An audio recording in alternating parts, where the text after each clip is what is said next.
Hello and welcome to SC Monday Night Cinema. Hot chocolate! Let's jelly root. Yes!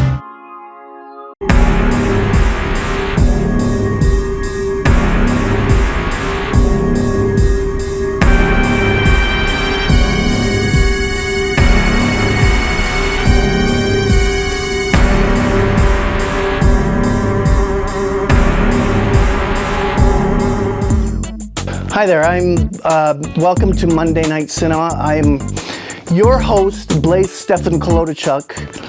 I am the CEO of SC Entertainment Incorporated, and I am a creative genius. So we're gonna watch part 4 of The Ghost Tank, and we finally, at the 4th part, but we finally meet our heroes, Beetrice and Charleenkaw. Okay, yeah, that's real. And they investigate the crime scenes, and you know what? We find a very important secret piece of Charleenkaw's past in this beautiful episode. I hope you like it. It's frickin' art in its highest level. And enjoy the show.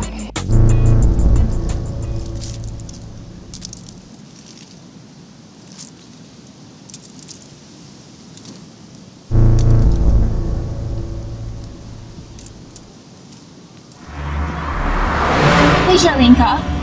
Yo Beetrice, I don't even understand why they've got us on this case anyway. Shouldn't the local police be covering this? Must I remind you, Beatrice, that we are the local police now, ever since that incident at the bingo hall. Sure, but we're still specialized investigators, Charleenkaw. I know that, Beatrice, but listen, there might be something that I haven't told you about this case, something from my past. Something from your past? But we've been together for over 40 years, and I know everything about you.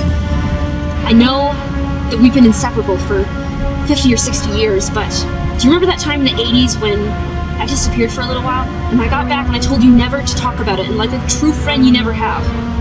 Charleenkaw, I do remember. But is now the time? Are you finally going to tell me what happened? I may have to if this murder is what the initial report suggests. But in the meantime, there's a stop we have to make. Where's that, old friend? We need to get some bloody coffee and donuts before I bust a blood vessel. Hot chocolate! Let's jelly root. Yes!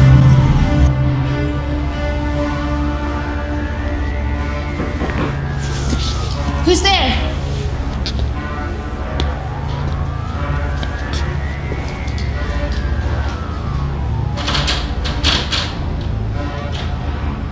Hello? Is anyone here? It's the police! I'm here, please. I think I need some help.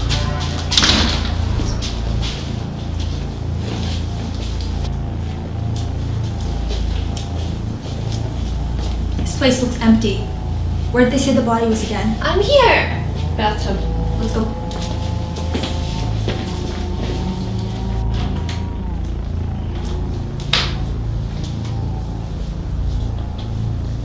Seems to be a pretty messed up situation if I do say so myself, old friend.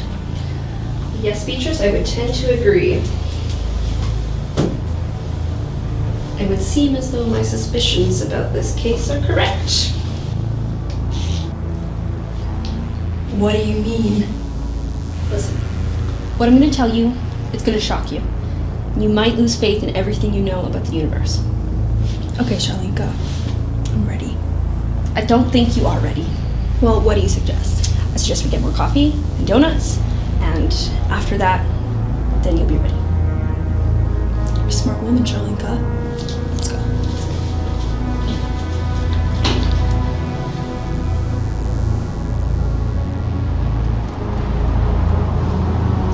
Okay, Charleenkaw, spill the beans. What happened that's so mysterious in the 80s? What are you doing? I feel like I'm being watched. Yeah, by me, but you don't even see me, do you?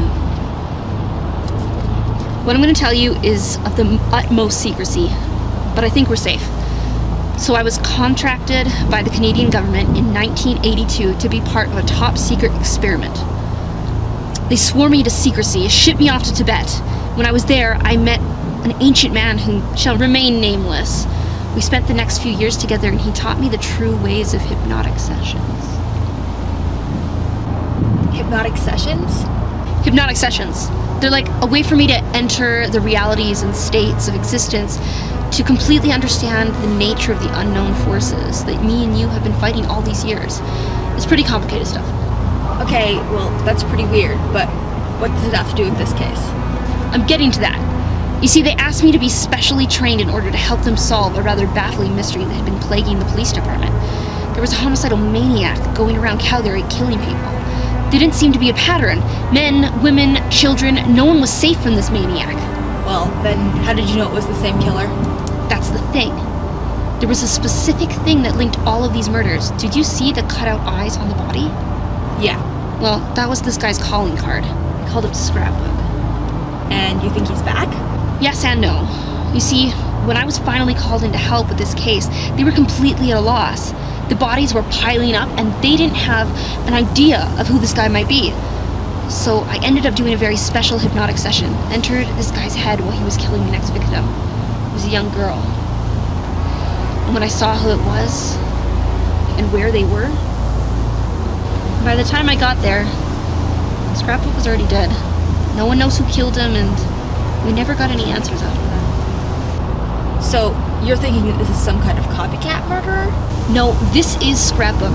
The real Scrapbook. No one ever knew that he took the victim's real eyes with him.